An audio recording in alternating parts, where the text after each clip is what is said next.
અજમલજી પોકરણગઢ તરફ રવાના થયા. રસ્તામાં રાત પડી જતા તેમણે ઘોડો બાંધી આરામ કર્યો.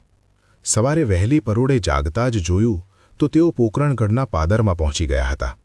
આ બધું ભગવાનની લીલા સમજી અજમલજી ભાવ વિભોર થઈ ગયા. તેઓ મહેલમાં જઈ રાણી મીનળ દેવીને દ્વારકામાં બનેલી સમગ્ર ઘટના કહી સંભળાવે છે. ત્યારબાદ અજમલજી અને મીનળ દેવી બંને શ્રદ્ધા અને પ્રેમથી તે દિવ્ય પુષ્પની નિયમિત પૂજા કરવા લાગ્યા. સમય પૂર્ણ થતાં 10 મહિને મીનળ દેવીએ એક તેજસ્વી પુત્રને જન્મ આપ્યો. સમગ્ર રાજ્ય આનંદમાં ઝૂમી ઉઠ્યું. સાકર અને મીઠાઈ વહેંચાઈ અને શુભ ચોઘડિયામાં બાળકનું નામ વીરમદેવ રાખવામાં આવ્યું.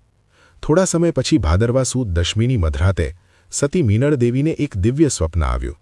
સ્વપ્નમાં સમગ્ર મહેલ તેજથી ઝળાળી ઉઠ્યો અને શ્વેત ઘોડા પર સવાર કેસરી વસ્ત્ર ધારણ કરેલા દ્વારકાધીશના દિવ્ય દર્શન થયા, જે તેમના આગમનની આગાહી હતા.